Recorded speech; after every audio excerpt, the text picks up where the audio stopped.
The stillness descends, not as a comforting blanket, but as a vast, echoing chamber. You're here, in this sacred space you've carved out, the space where you turn to the divine, where you seek solace, guidance, and connection. You've come with a heart open, perhaps a whisper of a prayer on your lips, a familiar passage held in your hands, or simply a deep, unspoken yearning. Yet, in this moment, the expected resonance, the warm embrace, the clear inner knowing, it's absent. The silence feels less like peace and more like an unnerving void. You read the words, the sacred texts that have nourished souls for millennia, and they seem to fall flat, their power muted, their meaning elusive. It's as if the vibrant colors of faith have faded to a uniform, desaturated gray. The familiar pathways to the divine feel overgrown, impassable. Your soul, which usually hums with a quiet, inner knowing, feels strangely numb, disconnected, a distant echo in its own being. This can be a disorienting and even frightening experience, especially for those who have always found strength and solace in their spiritual practice. It's a desert crossing, a season of the soul where the usual springs of comfort seem to have dried up, leaving you parched and questioning. This is a landscape many have traversed, often in silence, feeling isolated in their experience. Even those we hold up as beacons of faith, whose words and lives seem to radiate an unwavering connection, have known these shadowed valleys. Consider Charles Spurgeon, the Prince of Preachers, a man whose voice thundered with conviction and whose sermons drew thousands, a man who seemingly lived in constant communion with the divine. Yet, beneath the surface of his public triumphs, Spurgeon grappled with profound seasons of spiritual emptiness, periods he referred to as his dark nights of the soul. He understood this profound disconnect, this feeling of being adrift in a silent universe, even while standing before vast congregations. His journey offers a vital perspective, not one of judgment or condemnation, but of profound empathy and hard-won wisdom. He didn't possess a magic formula to banish these feelings instantly, but he discovered a way to continue, to keep walking the path of faith even when the emotional landscape was barren. He learned that the absence of felt presence is not necessarily the absence of God. This script is an invitation to explore that very territory. It's for the times when your prayers feel like they're hitting a ceiling, when the scriptures seem like ancient history rather than living truth, when the very bedrock of your faith feels like it's shifting beneath you. We will journey into the heart of this experience, not to dismiss it or to pretend it doesn't exist, but to understand it, to acknowledge its reality, and to discover the quiet strength that lies within its depths. We will draw from the wells of universal wisdom, from the insights of those who have walked this path before, and from the quiet knowing that resides within your own spirit. This is not about finding a quick fix or a theological explanation that erases the discomfort. Instead, it's about learning to navigate these dry seasons with grace and courage, recognizing that even in the stillness, even in the perceived numbness, a profound spiritual process is unfolding. It's about understanding that the strongest faith is often forged not in the light of constant affirmation, but in the quiet resilience cultivated during the longest nights. This is an exploration of what it means to trust, to endure, and ultimately, to find a deeper, more abiding connection, even when the familiar feelings have temporarily withdrawn. We will explore the subtle currents that continue to flow, the unseen anchors that hold us, and the quiet rebirth that can emerge from what feels like spiritual dormancy. When the inner landscape feels barren, a common inclination is to strive harder, to do more. You might increase the duration of your prayers, reread passages with an intensified focus, or engage in more rigorous spiritual disciplines. However, this very striving, born from a desire to rekindle feeling, can inadvertently create a subtle resistance, a tension that further obscures the very connection you seek. It's akin to trying to force a flower to bloom by tugging at its petals. The action, though well-intentioned, disrupts the natural unfolding. Instead, consider the subtle art of spiritual receptivity, of cultivating an inner stillness that allows, rather than compels, divine presence. This isn't about passivity, but about a dynamic openness, a willingness to receive what is already present, even if it's not yet perceived. Think of a deep well, the water is there, but you must lower your bucket to draw it. Your soul is similarly endowed with divine essence, awaiting your gentle descent into awareness. Furthermore, let's explore the nature of divine communication beyond the realm of immediate emotional feedback. God's presence isn't always a warm glow or a sudden insight. It can manifest in the quiet unfolding of circumstances, in the subtle nudges of intuition that guide your daily actions, or even in the persistent, unshakable sense of being held, even when all outward signs suggest abandonment. This is where the practice of mindful observation becomes crucial. When feeling numb, instead of focusing on the lack of feeling, shift your attention to the presence of life around and within you. Notice the gentle rhythm of your breath, the subtle beauty of the natural world, the quiet acts of kindness you encounter or offer. These are not insignificant details, they are the quiet whispers of the divine, the constant affirmations of existence and connection, even when the grand pronouncements are absent. It requires a recalibration of your spiritual senses, moving beyond the expectation of intense emotional highs to embrace the profound significance of the mundane, the ordinary, the everyday. Building on this, however, it's vital to distinguish between spiritual dryness and spiritual arrogance. True spiritual dryness is often accompanied by humility and a sincere longing for God. Spiritual arrogance, conversely, can manifest as a rigid insistence on how God should interact with us, a demand for tangible proof that aligns with our preconceived notions.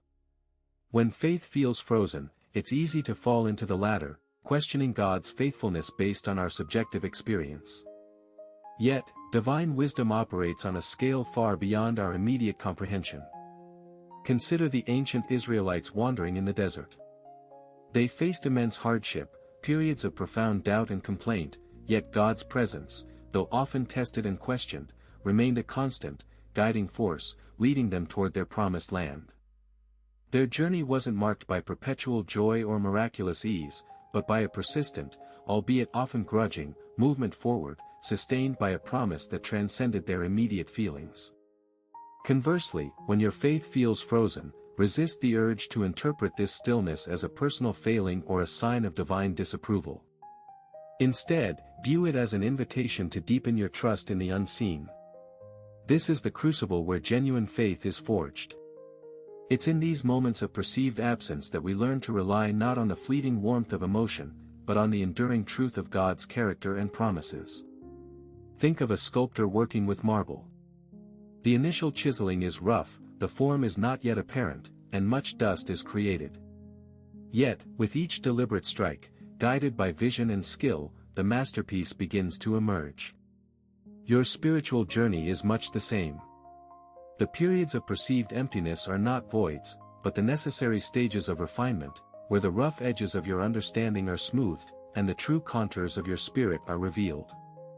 It's about holding on to the knowledge of God's love and faithfulness, even when the feeling of it has receded.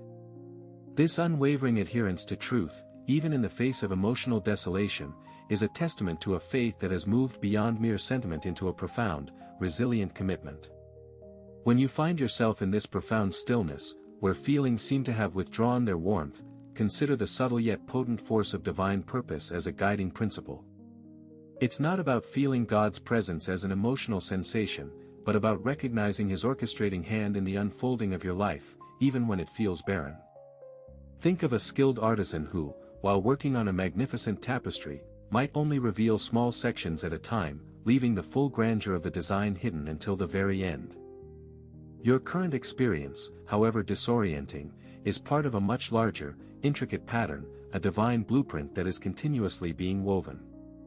Your role in these moments is not to demand a preview of the finished work, but to trust the artisan's vision and continue your own part in the process, however small or mundane it may seem.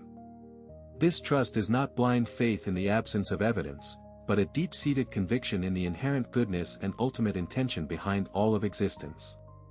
Consequently, when the wellsprings of spiritual emotion appear dry, shift your focus from the experience of feeling to the practice of faithfulness. Faithfulness here is not a passive state, but an active commitment to continue in the ways of love, integrity, and service, regardless of your internal state. It's about showing up, even when you don't feel like it. Consider the dedicated gardener who, even through a harsh winter, continues to tend to the dormant soil, knowing that spring will inevitably arrive. They don't wait for the warmth of summer to begin their work, they act in anticipation of what is to come, based on the established cycles of nature. Your spiritual practice can mirror this. Continue to engage in acts of compassion, practice patience in challenging relationships, and seek moments of quiet reflection, not because these actions immediately stir a profound emotional response, but because they are aligned with the deeper truths you hold. This consistent, disciplined action, born from commitment rather than emotion, builds a resilience that is far more enduring than fleeting feelings. Another crucial layer to explore is the concept of surrender, not as defeat, but as a profound act of yielding to a higher wisdom. When you feel nothing, it can be tempting to cling to the familiar, to try and force a connection that feels absent. However, true spiritual progress often involves letting go of our need to control or even understand the divine process. Imagine a river flowing towards the ocean. It doesn't resist its course, it doesn't question the vastness of its destination, it simply flows, guided by the natural gradient of the land.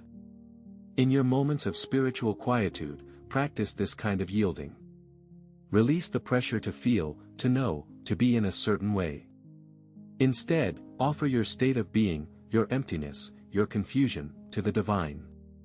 This is not an abdication of responsibility, but a recentering of your trust, acknowledging that there is a flow greater than your own limited perspective.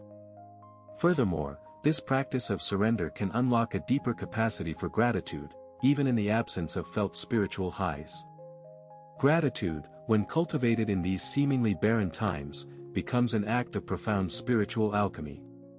Instead of being grateful for the feeling of God's presence, become grateful for the fact of His presence, even if it's currently veiled. Be grateful for the breath that sustains you, for the simple fact of existence, for the lessons embedded within these challenging seasons. Consider the ancient wisdom that suggests that even in the darkest night, the stars are still shining, even if they are obscured by clouds. Your task is to orient yourself towards that unseen light, to acknowledge its persistent reality. This form of gratitude shifts your perspective from what you lack to what you have, however subtle it may appear. It is a conscious choice to see the divine not in the grand pronouncements, but in the quiet, persistent hum of life itself. This deliberate cultivation of gratitude, even when feelings are absent, acts as a powerful anchor, grounding you in the truth of connection even when the emotional currents are still. When the familiar emotional currents of faith seem to recede, leaving you in a state of perceived spiritual drought, a crucial shift in perspective involves understanding the nature of divine presence not as a constant effervescence, but as an underlying, unwavering reality. Consider the way the earth is always spinning, even when we are not consciously aware of its motion. Our perception of its movement is fleeting, dependent on external cues or our own internal sensations, yet the rotation itself is a constant, fundamental truth. Similarly, divine presence is not contingent upon our feelings of closeness or spiritual fervor. It is the very ground of our being, the silent hum beneath the cacophony of our thoughts and emotions. When you feel nothing, it is an invitation to trust this deeper reality, to believe in the unseen constant that underpins all existence, even when your sensory apparatus reports otherwise. This requires a deliberate cultivation of faith as knowledge, as an intellectual and volitional assent to truth, rather than solely an emotional experience. It's about holding on to the knowledge that God is present, even when the feeling of that presence is obscured. Furthermore, when grappling with this sensation of spiritual numbness, it becomes vital to explore the concept of divine discipline as a formative process rather than a punitive measure. Many spiritual traditions speak of periods of testing or trial as essential for spiritual maturation. These are not intended to punish, but to refine, to strip away superficial attachments, and to build a resilience rooted in something more profound than transient emotions. Think of a musician practicing scales. Initially, the repetition can feel monotonous, even tedious, but it is this diligent, seemingly uninspired practice that builds the muscle memory and technical proficiency required for masterful performance. Your own spiritual journey involves similar periods of diligent, perhaps even unfeeling, practice. Each moment of sustained intention, each act of choosing faithfulness over despair, is a scale being practiced, strengthening your spiritual core and preparing you for a deeper capacity for divine connection. This is where the will to believe, to continue, becomes a powerful spiritual force in itself. Moreover, when you encounter this profound stillness, it is an opportune moment to examine the nature of spiritual growth itself. Growth is rarely a linear progression of increasing elation and comfort. More often, it involves cycles of expansion and contraction, a vibrant connection followed by periods of quiet integration. Imagine a seed buried in the earth. For a significant period, nothing appears to be happening above ground. The seed is dormant, seemingly inactive. Yet, beneath the surface, a profound transformation is occurring, roots are deepening, energy is being stored, and the potential for new life is being cultivated. These periods of apparent inactivity are not signs of failure, but essential stages of development. Your own spiritual journey mirrors this. The numbness you experience may be a period of deep root-taking, of integrating past experiences, and of preparing for a new season of spiritual blossoming. It is in these quiet, uncelebrated moments that the foundations for future spiritual vitality are being laid. Consequently, when faced with this perceived absence of divine feeling, consider the practice of spiritual vigilance not as a fearful watchfulness, but as a gentle, consistent awareness.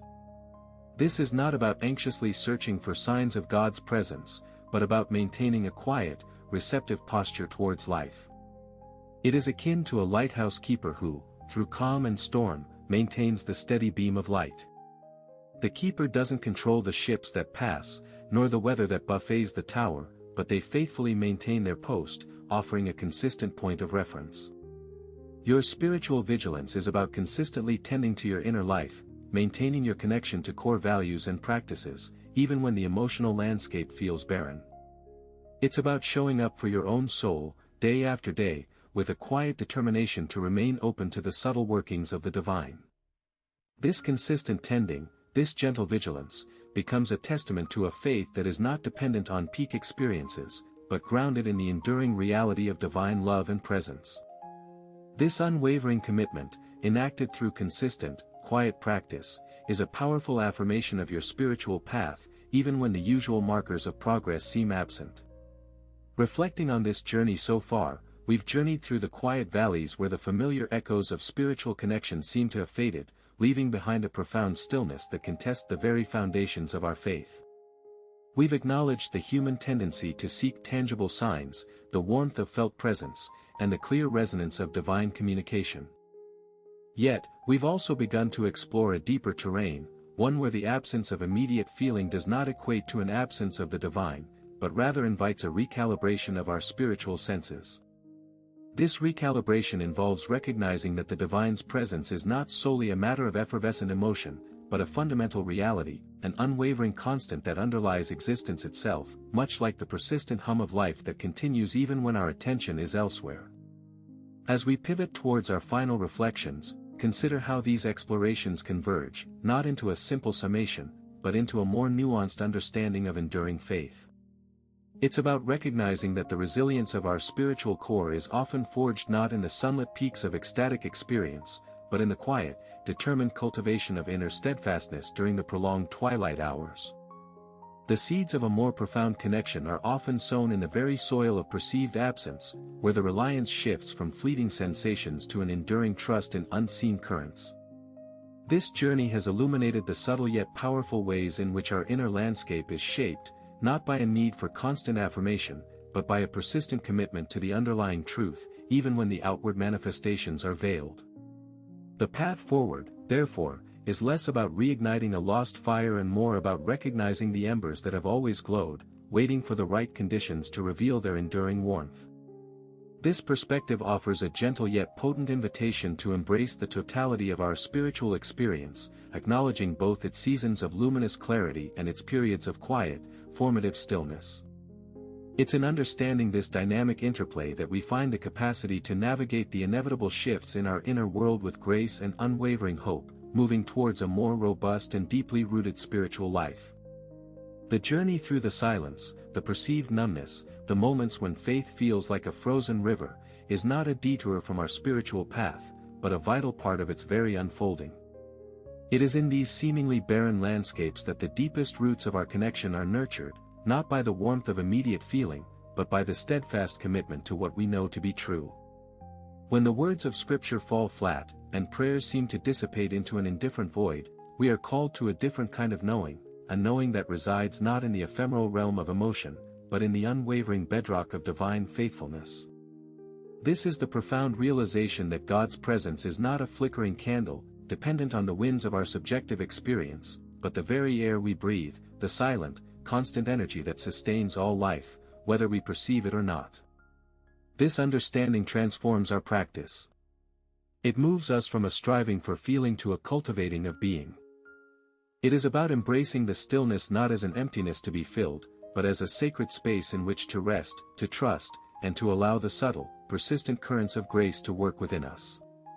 The moments of numbness are not signs of abandonment, but invitations to deepen our reliance on a truth that transcends our immediate sensory input.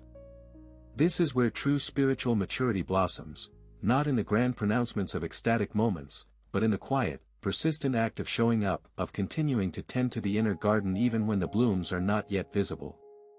It is in these often unseen efforts that the most enduring spiritual strength is cultivated, a strength born from enduring faithfulness rather than fleeting euphoria. The true practice, then, begins now, in this very moment of quiet contemplation. It is in acknowledging that the absence of feeling does not negate the presence of love, and that the silence of the heavens does not signify a withdrawal of divine attention. Instead, these periods become crucibles for a faith that is robust, resilient, and deeply rooted in the unwavering reality of the divine. It is a faith that, having weathered the perceived stillness, emerges with a quiet confidence, an inner knowing that can sustain us through any season. We are called to carry this understanding forward, to embrace the entirety of our spiritual journey, the luminous highs and the profound, formative lows, knowing that each is a necessary thread in the magnificent tapestry of our soul's unfolding. This quiet resilience, this unwavering trust in the unseen, is the enduring testament to a connection that transcends all feeling, a connection that is, in its truest essence, eternal.